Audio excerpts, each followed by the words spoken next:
be watching. I mean, not going to be the most professional video seeing as it's off my phone, but I'll try and make it as best I can.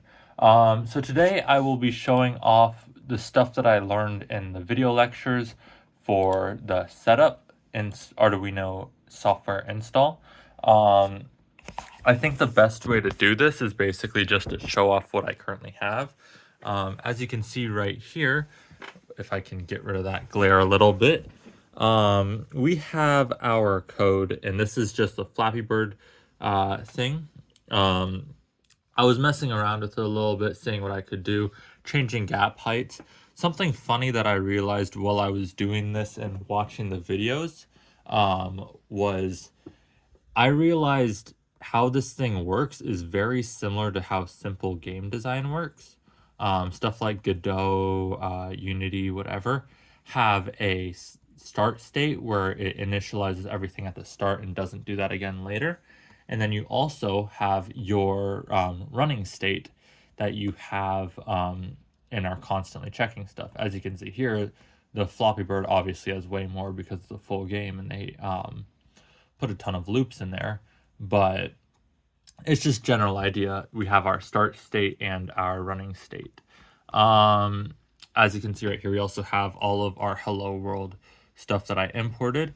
But if we look at the actual game, and I click that, as you can maybe see, we have our game right there. The one problem that I was seeing with this game was that the size of the pipe gap was way too small, so it made it very difficult for you to get through because your jump height was about the same as your pipe height. So you kind of just got screwed over every single time you tried to work with it. So instead, what I ended up doing was fixing it so that we had a bigger jump height there. I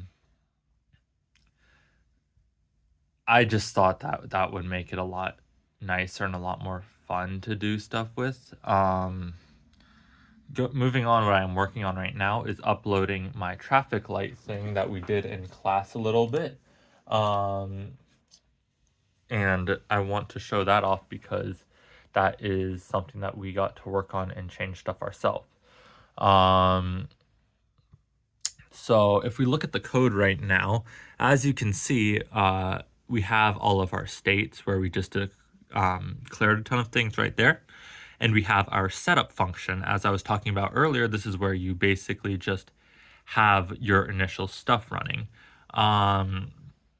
Like if you wanted to spawn in the character with certain stuff, or you have stuff that you need to start at the end of the game for optimization reasons, you would put it all there so to keep your loop a bit more, a bit less cluttered.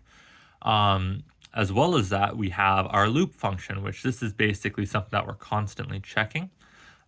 We did it this way to save us some, what's it called? Well, some memory as we did it with that, so that we're not constantly just running something to check. We're just doing a small check there. We have a if button is pressed, then we switch to our emergency, which, though not the way he talked about in class when I asked him what his solution was, it is a bit different and a way that I found worked pretty well, which is simply adding another state to our if button is pressed right here, which immediately turned it over to blue if button is pressed, where we go into our statement right here, and we check if it's red and emergency or red and normal, and we switch it to green or blue depending on that. Doing it this way allowed it to check on only one instance instead of having a giant switch. I don't think that it really saved memory, but I don't think it used any extra either. And it was adding two more things that we could be a bit more dynamic with instead of having a giant switch statement. As I load this up, we can start to see what's happening here. As you can see, we have red, yellow, green as our stoplight. And then if we press the button, we're switching red, blue instead. And once more, if we press the button, we're switching green, yellow, red. That way, we're checking on the red state, which is a constant in all of them, versus a giant switch statement right there. That's just kind of showing off what I learned a bit. The installation process was not really hard. I did run into a couple problems while I was doing it and had to basically restart my computer, add some stuff to the environment, or into my my actual computer's environment. But outside of that, it was just having your platform IO being installed on your VS Code and linking up your thing properly right here.